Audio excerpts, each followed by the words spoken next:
Okay, we're going to move on from that to our hot seat today, where sports technology company Stupa Sports Analytics recently secured 28 crore rupees in a pre-Series A funding round to fuel its talent acquisition, global expansion plans and product enhancement initiatives. Founded in 2020, Stupa says it has established more than 15 strategic partnerships with key governing bodies and sports federations, offering them solutions to bridge the gap between traditional sports management and modern tech advancements. So joining me now to discuss the road ahead for the company is Megha Gambhir, its co-founder and CEO. Megha, thanks very much for your time here on CNBC-TV18.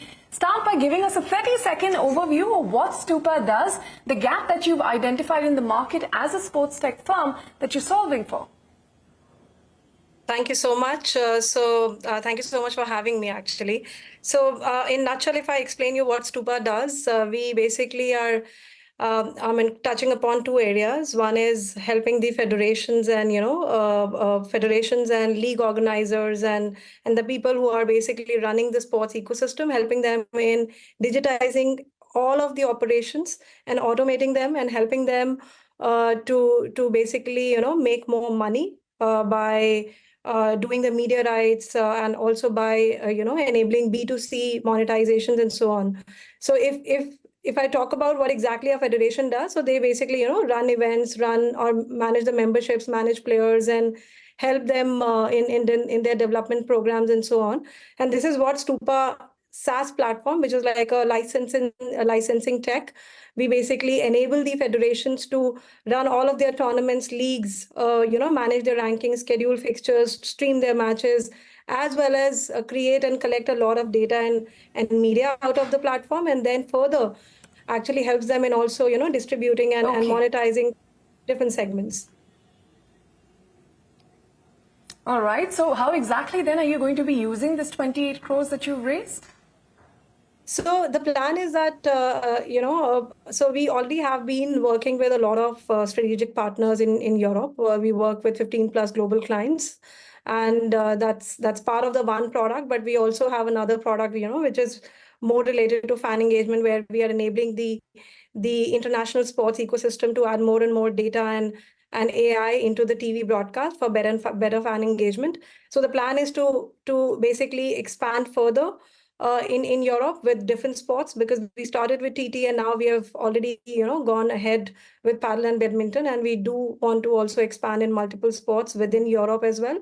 The other plan is also to capture the US market as well as the Indian market. We are yet to actually, I would say, go very deep in the Indian market. That's one of the plan which we do have, given the sentiments of Indian government as well, growing the Indian sports ecosystem and digitizing the Indian sports ecosystem.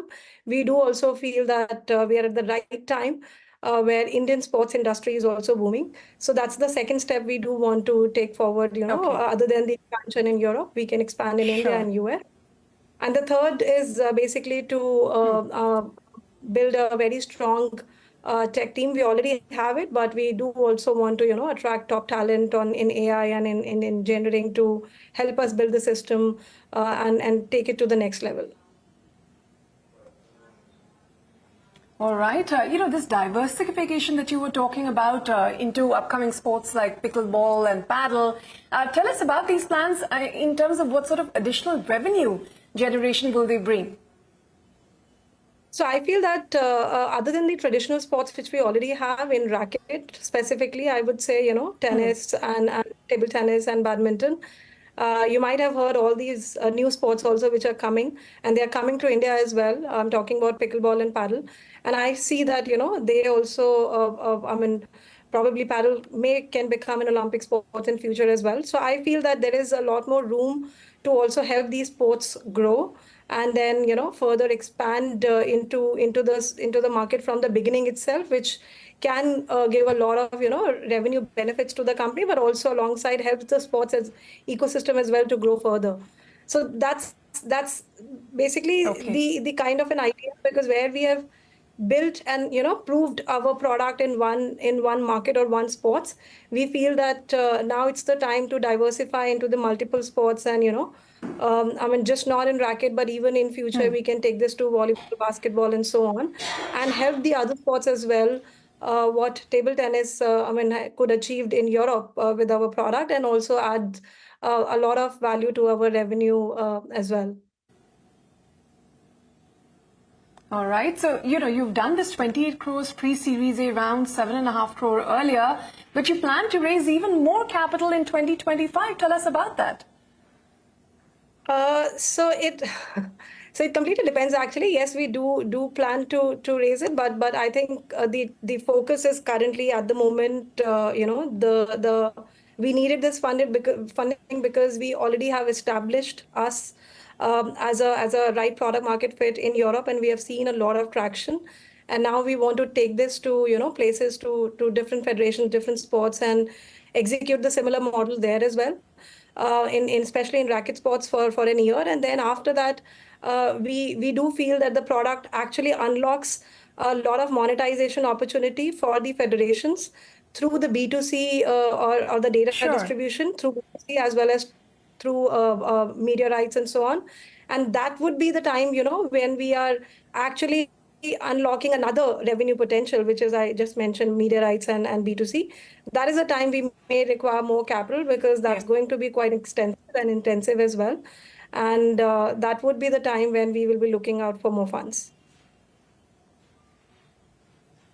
All right, Megha, we wish you the best with those. Thank you very much for your time here on CNBC TV18. Pleasure speaking with you. Oh, thank you so much for having me here. Well, Ritu, from